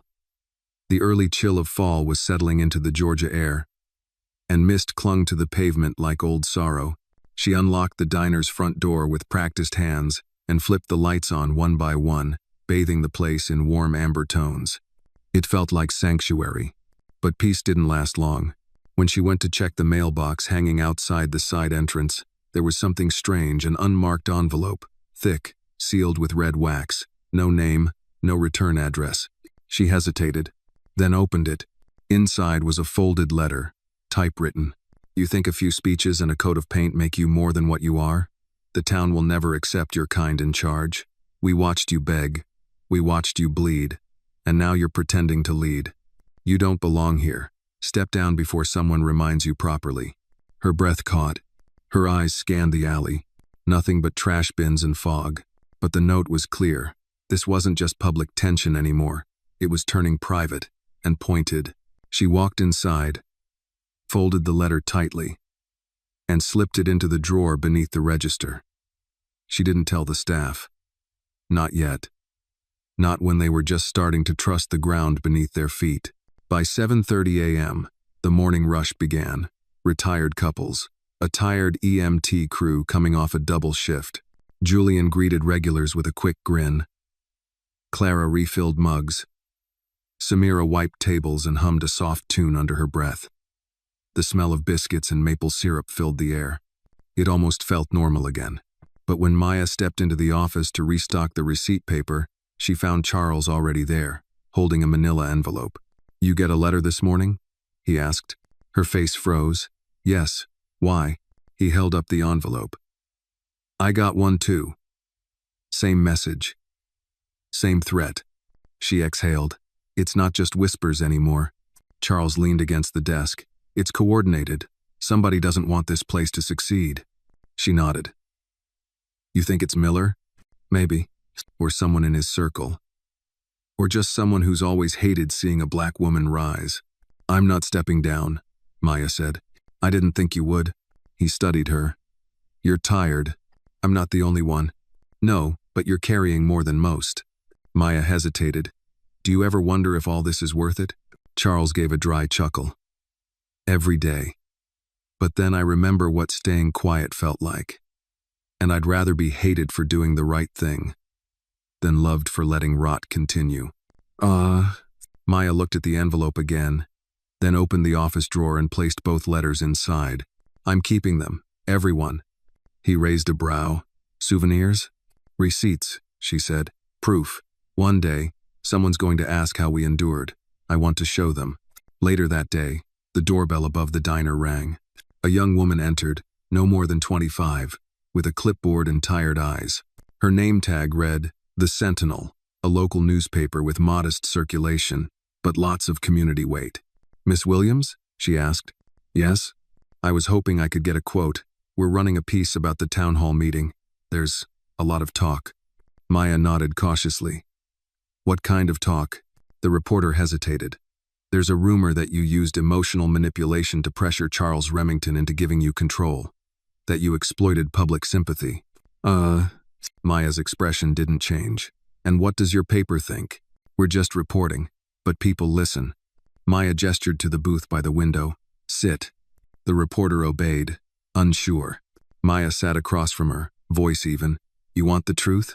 The real story? Fine. I worked at Miller's Diner for 12 years. I mopped floors, scrubbed toilets, bandaged cuts, smiled at drunks, cleaned vomit off booths. I saw staff scream, cry, quit, and disappear. I stayed because I had no choice, because I needed to feed my daughter. She leaned in. And when someone finally offered me a way out, I took it. Not with blackmail, not with manipulation, with grit. The reporter swallowed. Print that, Maya said, or don't. But if your paper tries to make me the villain, I'll build so loud no one will hear your lies over the sound of progress. The reporter nodded, stunned. Thank you for your time. Next time, Maya said, standing, start by asking who the villain really was. By closing, the diner was quiet again. The kitchen was clean, the tables wiped down, the last pot of decaf drained and dumped. As Maya walked to the back office, she noticed a small envelope slipped under the door. Not again. She picked it up cautiously and opened it. But this time, it wasn't a threat. It was a simple white card. In small handwriting, it read, "Keep going. Some of us are watching, and we're with you." No name, no return address. Just 7 words and the courage of a quiet ally. Maya held it in her hand for a long time. This was what hope looked like now, not a parade, but a whisper in the dark. And that night, as she put her daughter to bed, Maya sat in the hallway outside Ava's room, holding the card in her hand, repeating the words over and over like a prayer. Keep going, keep going, keep going. By the end of the week, Ruth's table had become more than just a diner. It was a battleground dressed in booths and checkered floors, quiet on the surface, but humming with the friction of old power clashing with new truth. The regulars still came. Some out of loyalty, some out of curiosity, and a few Maya suspected just to keep tabs on her. To watch and wait for her to fail. But the ones who mattered most? They kept showing up early, stayed late, washed more dishes than they had to. Loyalty wasn't earned in a speech, it was built day by day, shift by shift, spill by spill. On a chilly Thursday morning, Maya stepped into the office and found Julian sitting at the desk with a strange expression. The screen in front of him showed split footage from the 2 new security cameras Charles had installed. Maya, he said without turning, you're gonna want to see this. She stepped closer. The timestamp on the screen read 2:12 a.m. That night, the diner had been empty, no employees, no customers, but not unvisited. The footage showed a shadowed figure entering the alley behind the building, male, heavyset, moving quickly. He knelt down and fumbled with something near the dumpster. Pause, Maya said. Julian froze the image. The man was pouring gasoline again. A second angle showed him glancing over his shoulder. Briefly, the light from a passing car caught his face. Maya leaned in. That's him, Julian whispered. That's Todd Brennan. Maya went cold. Todd Brennan, Miller's nephew by marriage. Worked construction in the next town over. Always hanging around the diner back in the day. Always muttering things about who belongs where. Maya remembered the way he looked at her like she was dirt in a clean room. Can you pull a still? She asked. Julian clicked, froze the moment, printed the image. What do we do with this? He asked. Maya didn't answer right away. Because there were 2 paths ahead. One was safe and quiet, turn it over to Charles, let the law handle it. The other was loud, public, risky. She thought of the letters, the napkin insults, the spit, the fire that never caught. And then she thought of Ava and Ruth. Call Charles, she said. We're not sweeping this under the rug. By 4 p.m., Charles stood in the office with arms folded, watching the footage loop again. He exhaled sharply. That idiot. What now? Maya asked. We turn it in to the sheriff. Press charges. He has friends on the force, Julian warned. You know that. Charles nodded grimly. Then we go to the press too. Maya tilted her head. You sure about that? I'm tired of playing chess with cowards, Charles said. Let them squirm. By Friday morning, the photo had made it to the front page of the Sentinel. Diner under fire, literally. Security footage links. Arson. Attempt to known. Associate of former owner. The phone rang non-stop that day. Some were customers canceling reservations. Others were reporters, bloggers, community leaders, asking for interviews. But one voice stopped Maya cold. It came from behind her. I didn't know he'd go that far. She turned. Janice Miller stood near the entrance, coat draped over one arm, her face pale. I never thought he'd light the place up, she whispered. I swear, I didn't know. Maya nodded slowly. But you knew he was angry. Janice looked down. Todd's always been volatile. He never liked you. That part was obvious. I want to help, Janice said. Whatever you need. Maya studied her for a long moment. Then say something, she said. Publicly. Let them know what's really going on. Janice's eyes flickered. You know how this town is. I do, Maya said. That's why your voice matters. Janice hesitated, then nodded. I'll call the paper. By evening, something remarkable had begun. A few locals came by just to shake Maya's hand. A church group dropped off flowers and a note. We see you. Stay strong. Even the same older man who once scoffed at her changes returned, this time leaving a $20 tip folded under his plate. It ain't charity, he muttered as he walked out. It's for dignity. Maya smiled at the quiet poetry of it. But not everyone celebrated. A group of protesters showed up across the street before closing, holding hand-painted signs. Local business, not woke business. Maya's table outsiders agenda. One even had her face crudely sketched with a red X over it. Maya stood at the window and watched them in silence. Charles stepped beside her.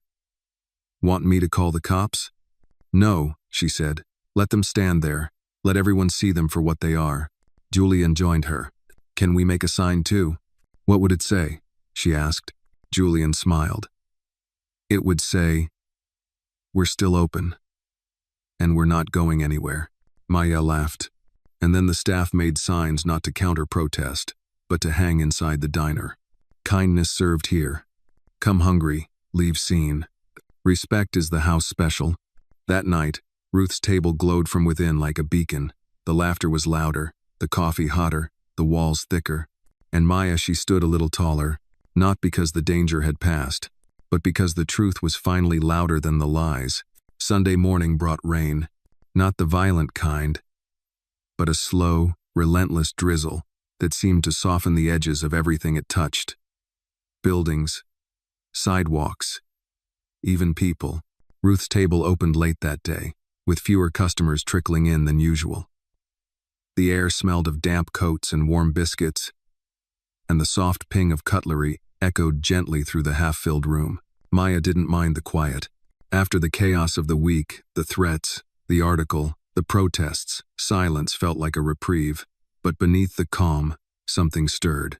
A storm, not of weather, but of unfinished business. It arrived just after 11 a.m. The front door creaked open, and a figure stepped inside, umbrella dripping. He wore a dark wool coat and a wide-brimmed hat, pulled low over his face. Maya watched from behind the counter as he moved with deliberate slowness, scanning the room like a man stepping into memory. And then he removed the hat. Maya's blood chilled. It was Walter Miller, the man who had once ruled this space like a king in a crumbling castle. His silver hair had thinned, his face sagged with age, but his presence was undeniable. The room seemed to shrink around him, the air taut with tension. Julian dropped a plate in the back. Clara stopped wiping tables. Even the customers looked up, sensing the shift. Maya stepped forward before anyone else could. Miller, she said, voice cool. I didn't think you had the stomach to show your face. He looked her over slowly. You've changed the place. I had to bleach out the bloodstains, she replied. A beat passed. I'm not here to fight, he said. Then sit down, eat something, then leave. But Miller didn't sit.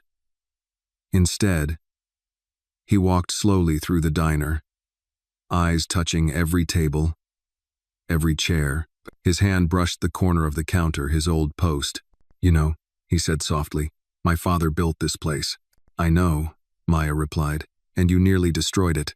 He turned back to her. They say you're doing good things, that the place feels different, warmer, safer.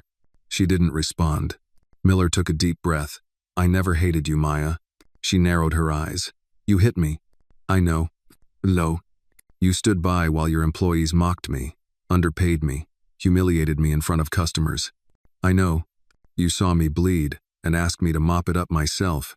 Miller closed his eyes. I was angry, scared, watching something I built change without my permission.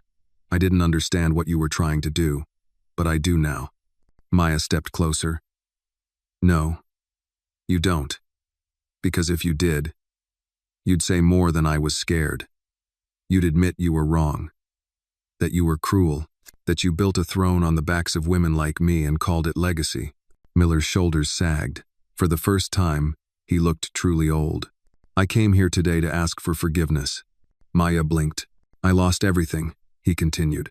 The business, my family, my name. I've been watching you rebuild something stronger than I ever imagined. And I see my wife in the headlines, standing with you, not me. Maybe that's justice. I don't know. He stepped back toward the door. But I needed to say it, Maya. I needed to face it. She didn't say a word. He lingered, then turned and walked out into the rain, disappearing into the gray morning like a ghost. Later that afternoon, Charles stopped by with lunch. I heard he came, he said, sliding a takeout box across the counter. Yep. What did he say? That he wanted forgiveness. Charles raised an eyebrow. And? I didn't give it. Charles nodded.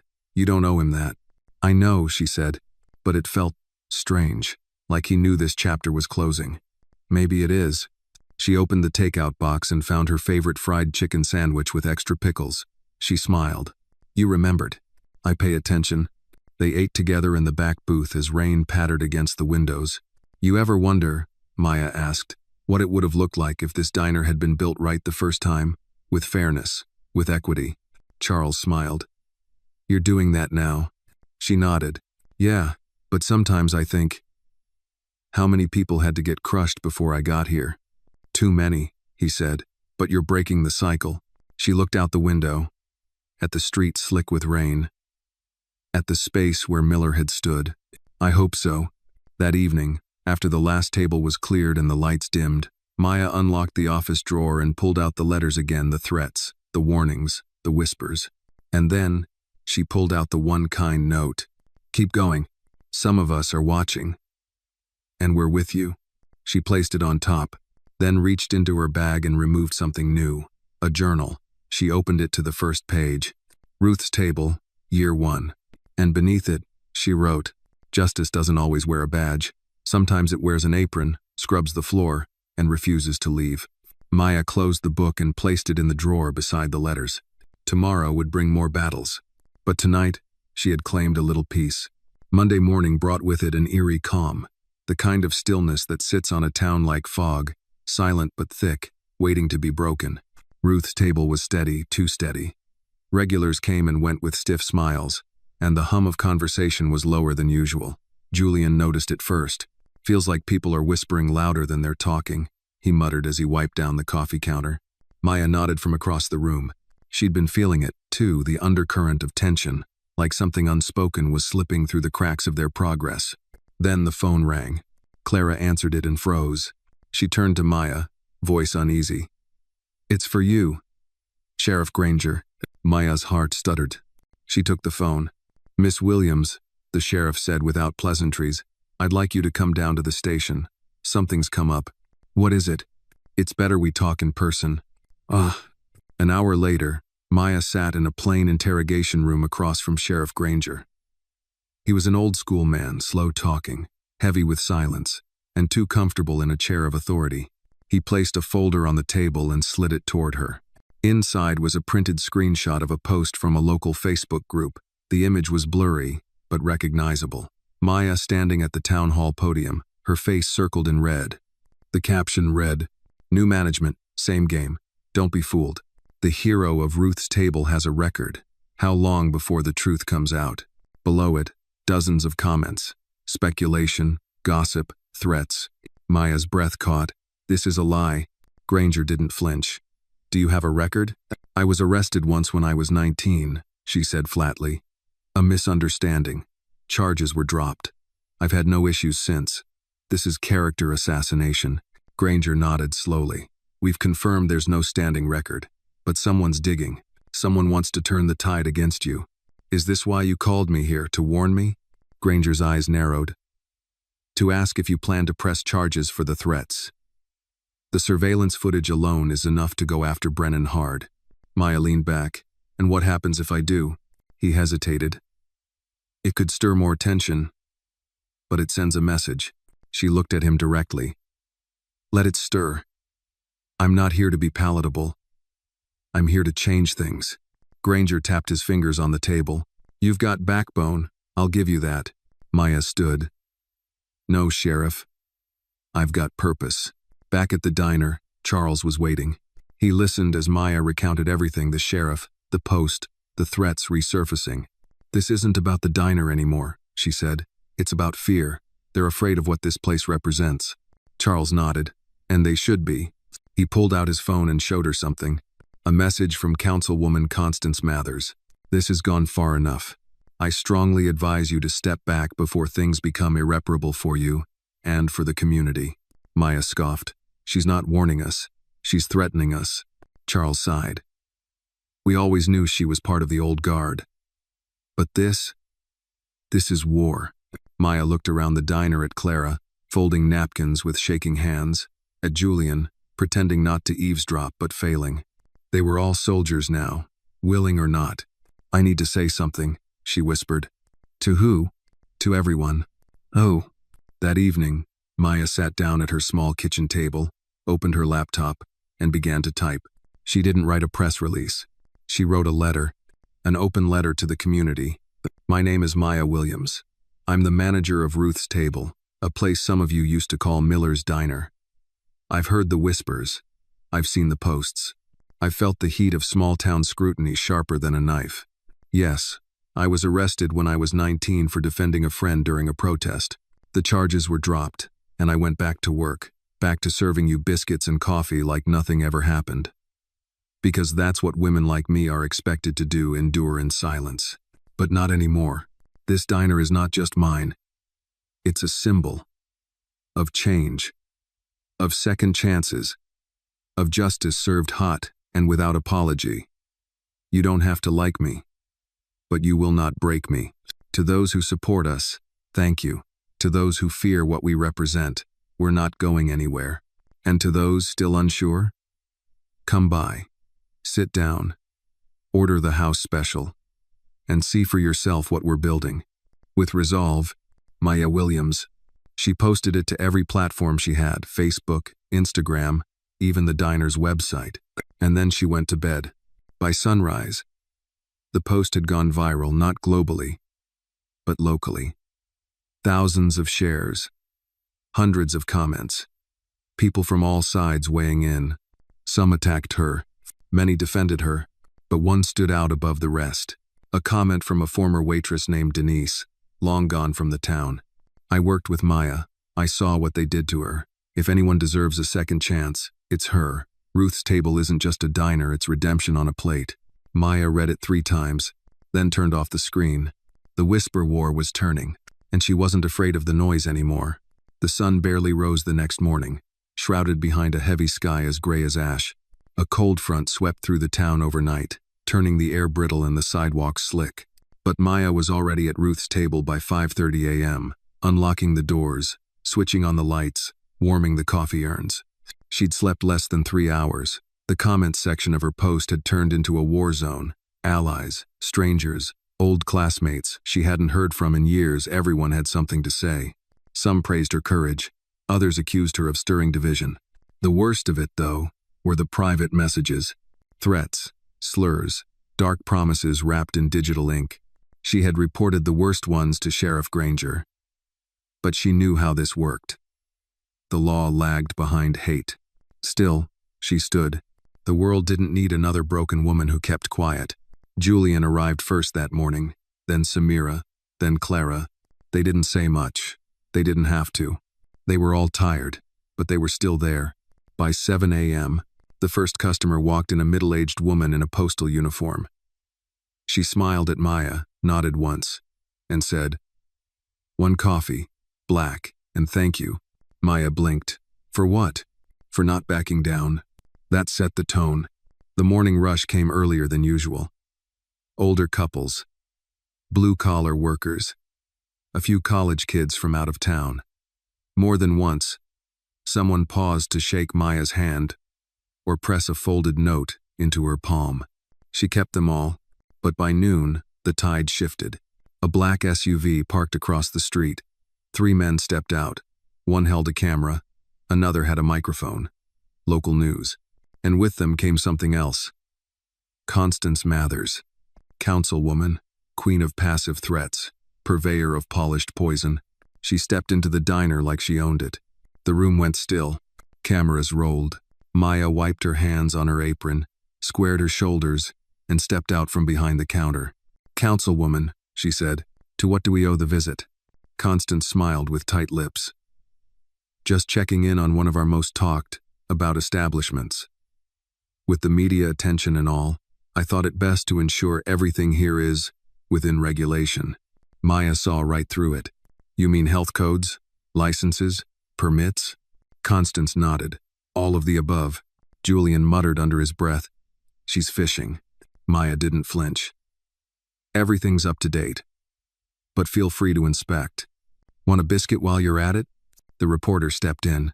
"Miss Williams, do you have a moment for a few questions? We're doing a segment on small business resilience and community tension." Maya hesitated for a beat, then nodded. The camera light blinked red. She stood by the window, facing the town. "Miss Williams," the reporter began, "you've received both praise and backlash since reopening Ruth's Table. What do you think is causing such a strong reaction?" Maya didn't blink. "Because I broke an unspoken rule," she said. "That people like me should stay in the background serving, smiling, surviving but never leading, never owning. I didn't ask permission to rise. I just did." The reporter leaned in. "And the backlash? Is fear, disguised as tradition, dressed up like nostalgia, but at its core, it's fear of change. Fear that maybe, just maybe, the story they believed about who gets to matter isn't true anymore." The silence after her answer was thick. Constance, still hovering, gave a brittle smile. "Bold words, Maya. But boldness can burn bridges." Maya turned to her, voice calm. "Maybe some bridges need burning. Especially if they were built to keep people out." The reporter's eyes widened. Clara nearly dropped a plate behind the counter, her mouth open. Constance's smile vanished. "I think we're done here," she snapped, turning on her heel. The news crew followed her, scrambling to keep up. But before the door closed, someone else walked in. A man, broad-shouldered, worn boots, hands like he built things for a living. He looked at Maya, then pulled a crumpled envelope from his jacket. "I wasn't going to come," he said, his voice gruff. "But my mama used to work here, back when it was Miller's. She cleaned floors, got paid under the table. They never let her eat from the buffet." Maya didn't breathe. The man stepped forward. "But she used to tell me about a girl, a waitress, skinny, fast, kind, always made sure Mama had coffee. Said her name was Maya." Maya blinked. "That was me," she whispered. He handed her the envelope. "She passed last year, but she'd want you to have this." Maya opened it. Inside was a photo, faded, her, no older than 20, handing a steaming mug to a tired black woman with a gentle smile. "She said you treated her like a person," the man said. "Said that meant more than the money." Maya's throat tightened. He nodded once. "You're doing good. Don't let 'em scare you." And just like that, he left. The entire diner stood in stunned silence. Julian turned to Maya, his voice low. "I think that was the floodgate." Maya wiped her eyes, then smiled. "Let it flood." That night, Maya sat in the office, reading the dozens of notes she'd collected from customers, strangers, and former staff. Some were handwritten, others scribbled on napkins. One read, "I watched you fight back, and now I'm fighting too." Another, "I never said anything before, but I saw what they did to you. I'm sorry. I see you now." And another, "My granddaughter wants to work here when she's old enough. Says she wants to be like you." Maya placed them gently into the same drawer where she kept the threats. Side by side, fear and hope, lies and truth, all filed under the same roof. She whispered to herself, voice steady, "Let them write their stories. I'm living mine." The morning Ruth's Table turned 1 year old under Maya's management. The sky was clear. No rain, no fog, just blue stretching endlessly above the town, as if even the heavens had decided to stop holding its breath. Maya stood at the front door before opening, a coffee in hand, staring at the brass plaque Charles had quietly installed the night before. It read, "In honor of Ruth Ellis, and every soul who was told they didn't belong." She touched the cool metal gently, then unlocked the door. It swung open with the ease of something well-used and well-loved. Inside, the staff were already bustling, Julian arranging flowers at the booths, Clara placing slices of apple pie into the display case, Samira lighting small candles at each table, something Maya had never asked her to do, but had grown to cherish. There was a quiet pride in their movements. This place wasn't just functioning, it was thriving. At 7 a.m., the first customers walked in, some familiar, some new. An interracial couple who had driven 2 hours to visit the now famous diner. A teacher with her students, a black veteran in his 60 seconds who saluted Maya with quiet tears in his eyes. Maya made her rounds like a conductor of a beautiful, imperfect orchestra, checking refills, hugging returning faces, laughing with kids. Then the door chimed again, and a woman stepped in. She was older, well-dressed but modest, steel gray hair pulled into a neat bun, and eyes that held more history than a library. She walked with purpose toward Maya. "You don't know me," she said, voice strong despite the years, "but I knew your mother." Maya froze. "My name is Helen Blackwood." "Your mother?" "She nursed my son when I was too sick to do it myself. She never asked for thanks. Just showed up. Fed him. Held him. Prayed over him when I couldn't." Maya swallowed the lump rising in her throat. "I heard what you've done here," Helen continued. "And I want you to know what your mother gave, you're giving back. Every plate. Every voice you lift. Every table you make room at." Then Helen opened her purse and pulled out an envelope. "It's not much," she said, "but I run a community arts foundation. We're granting you a fund to expand, add a reading corner for kids, maybe an art wall. Make this place even more than it is." Maya took the envelope with shaking hands. "You honor her," Helen whispered, "every single day." By midday, the celebration was in full swing. A local gospel choir had set up in the corner booth and began singing softly, no microphones, just harmony and heart. People clapped along between bites of cornbread and mac and cheese. Julian stood on a chair and gave a toast. "To our boss, Maya, who taught this whole town that dignity isn't something you're given, it's something you demand." Laughter, applause, even Clara dabbed her eyes. Then Charles stepped forward. He didn't climb a chair, didn't speak loudly. He just looked around the room and said, "You all see what I see. This is what justice looks like when it's fed well." The room erupted, and in the middle of it all, Maya stood still for a moment, soaking it in. No fear, no shame, just the weight of everything she'd built, not on her back, but beneath her feet. That evening, after the last customer had gone and the floors had been swept clean, Maya walked out onto the front porch of the diner. The sky was turning amber. A soft wind lifted her curls. Ava joined her, holding her hand. "Is it over now, Mama?" she asked. Maya smiled down at her. "No, baby. But it's better." "Are the mean people gone?" "Some are," Maya said. "Some are quieter now. But they'll never stop entirely." Ava frowned. "Then how do we win?" Maya looked out at the street, lined with streetlights and silence. She thought of the threats, the bruises, the betrayals, and then she thought of the notes tucked in the drawer. The photo, the open letter, the table still standing. "We don't win by fighting louder," Maya said softly. "We win by staying, by building, by making space where no one else would. That's how we win." Ava leaned against her. They stood there a while longer, watching a town that had once tried to chew Maya up, now hold her name with a mix of reverence and caution. And somewhere, deep in the soil beneath their feet, the voices of every woman who had ever been silenced whispered, "Keep going, we're with you." And Maya did, because Ruth's table still had seats to fill, and the story was far from over. The story of Maya Williams teaches us that true justice isn't loud or flashy, it's steady, quiet, and built day by day. It reminds us that dignity must be claimed, not given, that healing begins when we stop waiting for permission to rise. Through resilience, courage, and unwavering belief in her worth. Maya didn't just reclaim a broken space, she transformed it into a symbol of hope. Her journey shows that even in the face of hate and fear, grace and strength can hold the door open for others to walk through.